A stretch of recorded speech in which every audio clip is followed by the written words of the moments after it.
Boa tarde, doutor Geraldo. Boa Como tarde. vai? Que grande satisfação em recebê-lo aqui na estrutura do 98 Records. Essa estrutura toda que o senhor teve a oportunidade de conhecer neste momento e que vai fazer um ano agora em outubro. Sim. O compromisso de trazer propostas inteligentes, oportunas, de pauta, como essa que nós vamos tratar aqui. O senhor me deu a felicidade de concordar, de vir fazer essa fala, que tem esse podcast, doutor Geraldo, ele tem um caráter totalmente informativo. As pessoas pedem muita informação a respeito de temáticas, e de acordo com cada uma nós vamos procurando os ícones do conhecimento. E o senhor eu conheço de muito, desde o início de sua decisão em abrir mão da segurança por ser um funcionário de carreira do judiciário e se colocar no mercado de trabalho como advogado de uma temática que eu considero assim das mais importantes, valiosas, porque trabalha a dignidade humana, que é o direito previdenciário, hoje muito questionável em vários aspectos. E essa coragem que lhe é peculiar, admirável. Mais uma vez, me sinto bem honrada, acho que todo o Grupo 98, em tê-lo aqui nesse momento. Esteja bem à vontade nessa nossa conversa descontraída, mas de uma temática instigante. Sim. Muito obrigado, Amparo. Assim, para mim é uma honra, né, receber seu convite.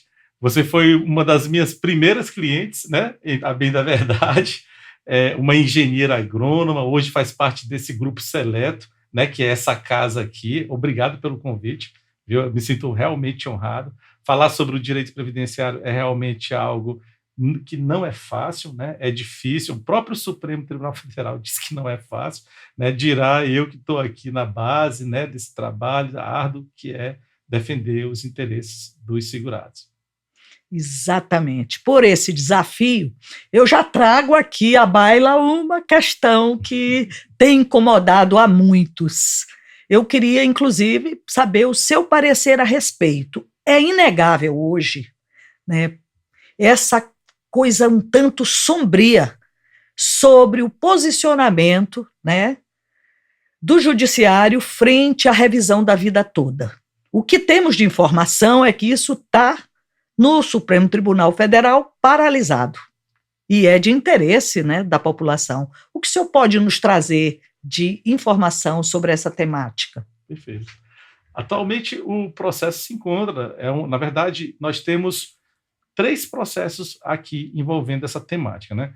Nós temos um processo que é de repercussão geral, né, aonde houve um pedido de vistas por parte do ministro relator, Alexandre de Moraes, e esse pedido de vista foi feito após uma decisão que saiu acerca de 2 ADIs, são os outros 2 processos, né, que acabam atingindo frontalmente a questão da tese do direito da revisão da vida toda. O contexto que nós tínhamos, né, no início era de uma votação unânime por parte do STJ, que favorecia o segurado, né, ele tinha, portanto, reconhecido o seu direito à tese da vida toda, que nada mais significa, nada mais é do que a opção pela regra permanente em lugar da regra de transição trazida no artigo que é discutido nessa temática. E essa votação unânime ela acabou sendo confirmada logo em seguida no Supremo Tribunal Federal, porque o INSS não aqueceu, né, daquele julgamento, entrou com um recurso extraordinário e levou a discussão lá para o Supremo. Chegando no Supremo, nós tivemos uma votação também que não foi desta vez unânime, ela foi por maioria, né, mas essa votação foi a favor do segurado, ou seja, nós reproduzimos uma vitória que já havíamos ganhado ali no STJ, chegou também no Supremo. Contudo, uma política, né, judicial dentro do Supremo, a gente não conhece, na verdade, qual é a forma da escolha das pautas, isso tudo depende de uma organização do STF.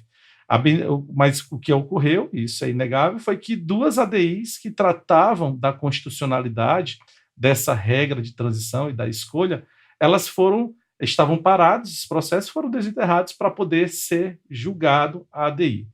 E as ADIs, elas têm uma força, né, que é reconhecida no meio judicial. A ADI, ela é uma ação de controle concentrado e ela tem efeitos que são vinculantes, porque elas dão uma interpretação conforme a Constituição, a legislação federal, dizendo se ela é constitucional ou não.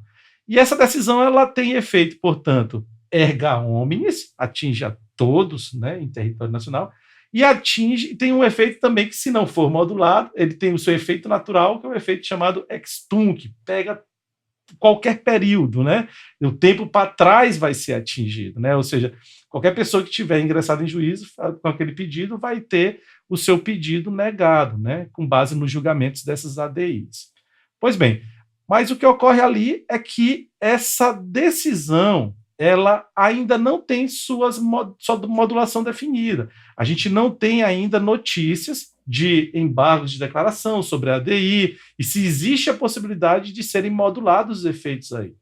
E a notícia que nós temos é que o recurso extraordinário se encontra hoje pautado, tá? Houve um pedido de vista e nós aguardamos, portanto, o julgamento por parte do Supremo acerca do recurso extraordinário que está em repercussão geral. Certo, é triste de ouvir, viu, doutor? É um cenário desse, onde o Poder Judiciário poderia estar muito a favor, né, dos beneficiários dos fatos de direitos, né? Mas o papel que vocês assumem agora é de serem os nossos defensores frente a esse grande desafio. Preocupado com isso, eu lhe pergunto, existem algumas teses inovadoras que reforcem essa resistência do judiciário em relação aos assegurados? Perfeito. Veja só, assim como ocorre na vida toda, a gente tem existem julgamentos, né, dentro do Supremo de ações de controle concentrado que elas trouxeram no seu bojo uma decisão desfavorável para o jurisdicionado, né? Existem decisões de ADIs que foram desfavoráveis. Contudo, na modulação dos efeitos, o Poder Judiciário, preservando a segurança jurídica daquelas pessoas que estavam ali, ansiosas pelo julgamento, aguardando, contando com aquilo, em relação a essas pessoas, o Poder Judiciário, em muitas situações, preservou o direito dessas pessoas, né? E aí, portanto, fez uma modulação dos efeitos a fim de preservar. Essa jurisprudência que trata da segurança jurídica, ela pode ser encontrada em inúmeros julgados da ADI. Eu lembro aqui de um tema, né, muito intrigante acerca da estabilidade de advogados na Caixa Econômica que ingressaram ali no concurso e na ADI discutia-se se o ingresso derivado, veja só, o investimento no cargo, através de um provimento derivado, ele poderia se estender para além do ADCT, que previa que eles deveriam ter entrado 5 anos antes da Constituição para poder ser considerados estabilizados. E a discussão ali era o seguinte, era que havia uma ação de controle concentrado, uma ADI, esperando o julgamento acerca de pessoas que haviam ingressado após esse marco temporal, né? Ou seja, eles não tinham direito, segundo a ADCT, à estabilidade. Contudo, o Supremo, no julgamento dessa ação de controle concentrado, preservou o direito deles, que estavam ali aguardando, e eles foram considerados estabilizados no provimento derivado. Ou seja, ainda que o direito não tivesse sido reconhecido naquele julgamento, em relação àquelas pessoas que estavam aguardando, o direito foi preservado. E dentro desse contexto, a gente tem sim a jurisprudência que vem se comportando, vem pautando dentro do Supremo, no sentido, e no STJ, no sentido de favorecer o segurado. Existem o momento, quando a gente diz assim que é um momento sombrio, a gente sabe que é difícil, que não é fácil, existe uma jurisprudência resistente, mas existe também uma jurisprudência favorável. E aí é papel do advogado falar sobre o direito que está vingando e saber estendê-lo para outras situações. E é bem aí que está o pulo do gato, né? Porque se você conhece a jurisprudência, que favorece o segurado, e o advogado, estudando essa jurisprudência, percebe que em outras situações análogas àquela que favoreceu o segurado, ele pode favorecer o segurado em outras situações, aí é que a gente vê uma jurisprudência positiva a favor do segurado. E a gente tem sim notícias de jurisprudência nesse sentido. Elas costumam ser, nesse atual momento que nós estamos vivendo, mitigadas, né, por causa da crise econômica, proteção ao cofre público, os gastos, né, com a Seguridade Social. Então, existe sim uma resistência, a gente sente isso. Eu até falo que hoje, quando eu entro para falar com o magistrado, eu entro assim, com um certo temor, porque a gente sente na pele isso, né? Não é fácil o momento que estamos vivendo. E eu lembro de uma visita agora, bem recentemente, que eu fiz a uma juíza de um benefício previdenciário que era de natureza acidentária, e ele veio para cá para a Justiça Estadual. Quando eu entrei no gabinete para falar com a magistrada, para defender a tese do meu cliente, a primeira coisa que eu disse para aquela magistrada foi agradecer a oportunidade, por Vossa Excelência estar me recebendo em gabinete, e eu confesso que eu sinto um certo temor de falar sobre esse assunto. A gente hoje se sente um pouco constrangido a gente sabe que existem fraudes na Previdência e boa parte da jurisdição ela está resistente, né, em relação a essas questões de fraude e, por isso, alguns provimentos acabam sendo negativos. E, por isso, eu confesso que eu estou aqui um pouquinho tímido de falar com a Vossa Excelência, mas, por incrível, eu acho que aquilo serviu foi para ajudar, porque quebrou o gelo, a juíza foi nos receber muito bem em gabinete. Eu acho que o que não pode faltar é o diálogo com o judiciário. E uma coisa muito interessante que a gente tem que lembrar aqui é assim, aquelas pessoas que falam que o direito não existe, né, elas falam porque elas não estão no lugar de quem está tendo o direito lesado, né? E isso é uma coisa assim que nos causa assim, perturbação extrema, porque o direito ele é muito mais fácil percebido quando você precisa daquele direito, né? Aí você se coloca no lugar. Eu lembro dessa discussão aqui da vida toda, porque um colega servidor uma vez me disse que não acreditava na tese, né? E aí ele disse que essa regra de transição tinha que ser imposta. E aí eu até olhei para o colega servidor e disse assim, colega servidor, mas eu lembro que em relação aos servidores, essa tese é muito tranquila, né?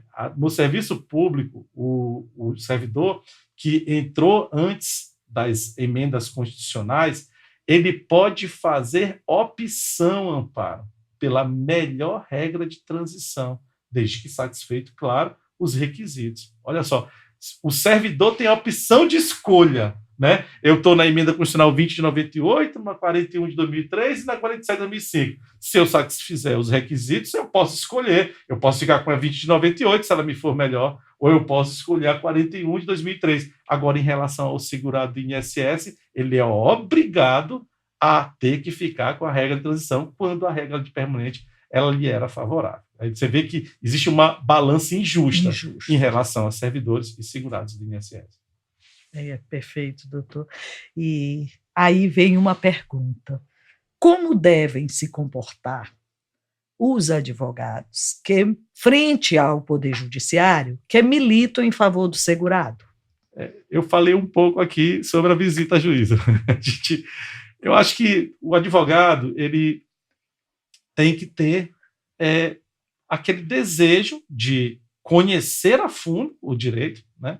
Ele precisa estudar, ele precisa sair do quadrado, ele não pode ficar só ali naquele feijão com arroz. A gente tem que estudar mais a fundo o tema, a gente tem que pensar em criar teses, a gente tem que pensar em criar caminhos, né? E eu falo isso, sim, de uma forma muita gratidão no coração, porque em que pese essa jurisprudência resistente, aqui na nossa região tem surgido decisões favoráveis de novas teses, e eu até comemoro, né, com a minha equipe lá. Eu disse, olha, gente, que legal, criamos aqui uma nova tese, né? Desenvolvemos uma nova tese, e a nossa seção judiciária acolheu o pedido do segurado. Então, aquilo é um motivo para comemorar. Mas a gente tem que estudar a fundo esse direito. A gente tem que criar uma sinergia. E para essa sinergia acontecer, é necessário que advogados deem as mãos. Viu? Isso não é um trabalho que se faz sozinho. Né? Eu digo para você assim, de uma forma bem categórica, eu não me acho o melhor advogado e nunca me achei. Ao contrário, eu me sinto carente de conhecimento e, por isso, eu acesso plataformas o tempo todo. Eu faço parte de um grupo, né, que é o Notório Saber Jurídico, que fica lá na região do sul do país, onde a professora Gisele Kravchinski, o João Batista Lazari, que é juiz federal de segunda instância nas tribunais pessoais, são professores, e tive a honra de ser, inclusive, convidado por eles para dar uma aula lá sobre uma dessas teses que vingaram aqui no Maranhão, e a nossa aula está lá gravada.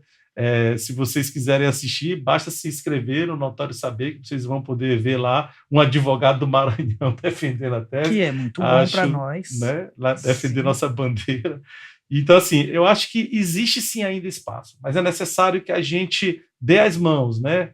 E ali no debate, conversando com outros advogados, compartilhando experiências, né? Porque não pense que o judiciário não faz diferente, viu? Fui servidor da Justiça Federal, né? Meu concurso foi em 2011, pedi exoneração em março de 2019, e há um intercâmbio, tá bom? Entre juízes também, né? Juízes conversam com juízes, né? Para saber, e aí, meu amigo, como é que você está julgando aí na sua unidade essa matéria? Você tem uma posição sobre esse assunto?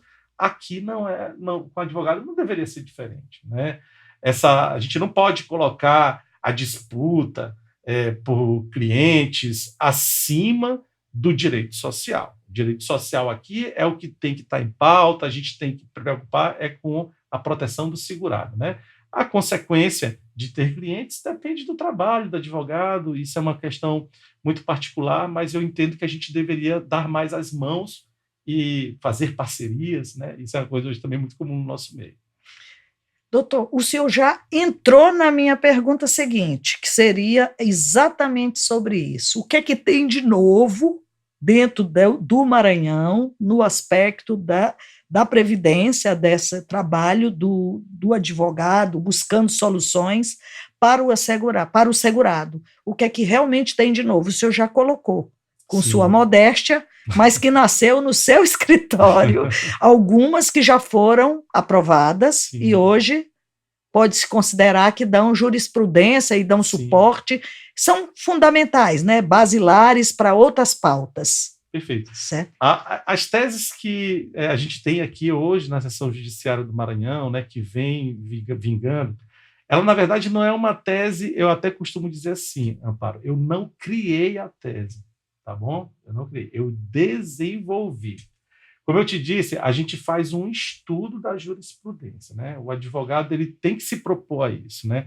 A estudar como os tribunais superiores vêm julgando determinadas matérias.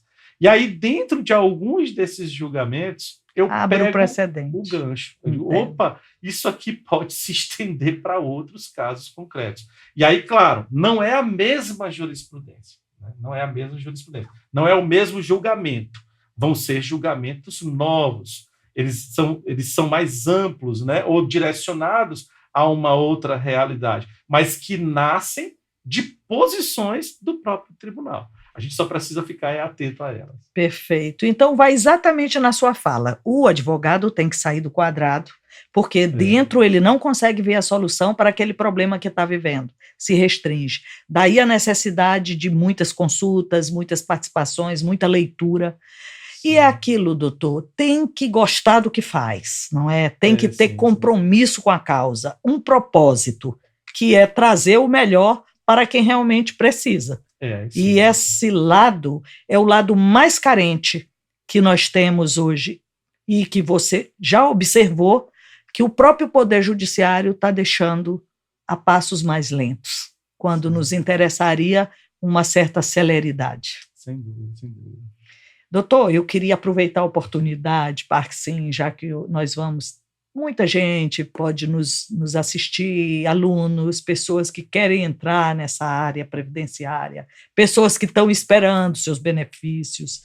Uma palavra que, se eu pudesse colocar aqui, uma mensagem, tanto para o segurado, quanto para quem quer entrar no desafio e vir a ser um colaborador no processo de tirar um pouco essa resistência, né, do Poder Judiciário e trazer ele mais humanizado para as causas que merecem olhar. Perfeito. Eu vou usar aqui uma frasezinha bem pequenininha, né, que os servidores da Justiça Federal me deram quando eu pedi a exoneração do cargo. Eu dizia que o meu sonho era advogar, né, na área previdenciária, que era a minha área que eu tinha feito minha especialização, e tive uma vivência prática dentro de gabinetes, e o recado que eu dou é o recado que me deram logo quando eu saí lá, né? Se tiver 1% de chance, tenha 99% de fé. Eu acho que a gente precisa acreditar. Se você não consegue acreditar, né, que poderão surgir dias melhores, se você não conseguir ver o que tem depois ali do caminho, né, que você vai percorrer, você certamente não vai chegar lá, né? Você tem que ter um desejo, né, uma direção. Eu vou seguir esse caminho. Não vai ser fácil, né? Não vou receber sempre o sim. Muitas vezes vou receber o não, né? Como eu recebo, né, do Poder Judiciário muitas vezes. Como disse, eu não me acho melhor do que ninguém, nem acho que sou o melhor advogado na minha área, não. Mas o não também nos ensina o caminho que nós devemos percorrer, né? E aí é aquela ideia, se tem 1% de chance, tenha 99% de fé e siga adiante, vá adiante, continue, estude, tente, não desista. Né? O Ayrton Senna falava isso para a gente, né, num vídeo muito lindo, que a gente até se emociona, ele dizendo, não pare, a gente não pode parar de lutar. Né? Não é porque o Supremo disse não acerca ali da vida toda na ADI, que eu vou parar de tentar lutar por direitos sociais. Eu não posso, a gente tem que ter convicção do que realmente quer. O conselho que eu dou aos amigos, aos colegas de trabalho, aos estudantes de direito, acreditem, estudem, né, se dediquem e sigam um caminho. Né? Não queiram atirar para todo lado, que também não adianta. A síndrome da metralhadora ambulante, ela é a prova de que o alvo não vai ser acertado. A gente tem que mirar naquilo que realmente quer para poder fazer um bom trabalho. Excelente. Olha, fiquei muito gratificada pela nossa conversa, que foi muito informativa e rica, e lembrando que eu tenho um filho advogado, doutor, e toda vez que eu digo para ele alguma sugestão, ele diz, mãe, eu sou do direito do trabalho, eu foco no direito do trabalho, eu vou fazer pós-graduação no direito do trabalho, e às vezes a gente acha que está levando soluções, e é como você acabou de dizer, o foco. Tem que ter o foco é aquele. E essa, se eu tenho 1% de dar certo, 99% de fé. E Jesus Cristo disse o quê? Se você tiver uma fé do tamanho de um grão de mostarda, o resto você movimenta. Pois satisfação, estou muito gratificada e vamos ter novas pautas. Sim. Certo? Agradeço muito a oportunidade. Pois é, muito obrigada e estaremos em outros momentos. Obrigada mais uma vez. Obrigado, pessoal. Tudo bom.